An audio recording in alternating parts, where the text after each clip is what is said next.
second quarter. They trail by as many as 14 in the first quarter. Derrick Rose taking it to the hole. They lead at 62-58 over the Indiana Pacers after 24 minutes at the Field House in Indianapolis. It's the American Express halftime report. Ernie Johnson, Shaq, Charles. Kenny has the night off. You will see him briefly in our post-game show vacation later on tonight when he's in Los Angeles. Our American Express teammates going to the Indiana side.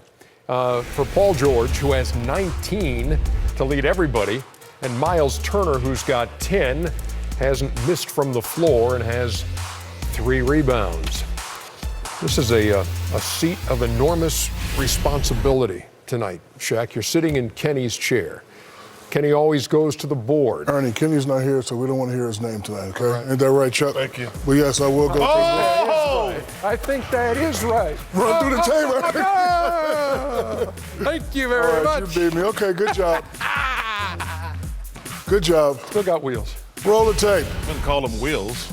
Kenny, Ernie, Larry Bird said Miles Turner has the ability to be the best Indiana Pacer ever. You know what, Chuck? He's 19. He has great touch. Right here, Chuck. Big guys, stop the tape. Big guys, right? They could either die, but he has a great touch from there.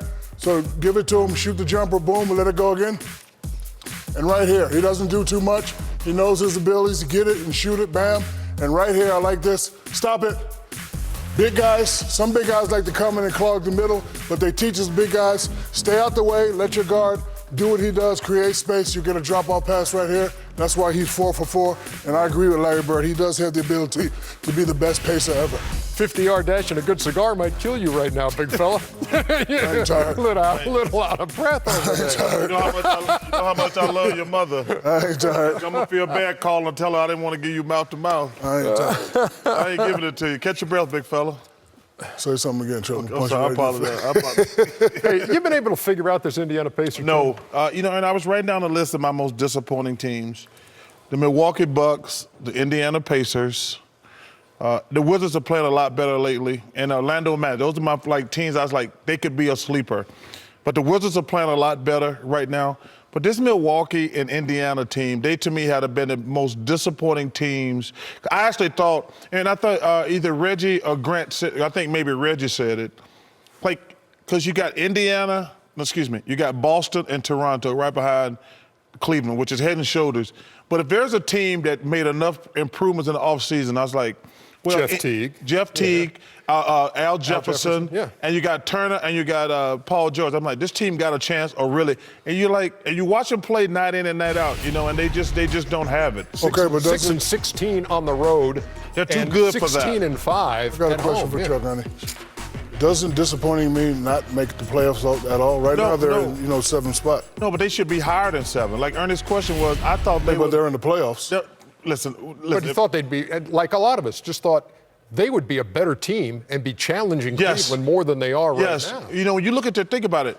But they still got time because only 3 games out of 4 spots. So but I'm talking about you. But I'm saying, at this point of the season, your team should be, what you are at this point of the season. Like there's always the beginning of the season when you got new players. You bring in an all-star guard and Jeff Teague.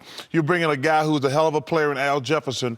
And now we're over halfway through the season, and they're the number 7 seed. I expected more out of Indiana. I'm going to go on the record and say they will be the 5th seed.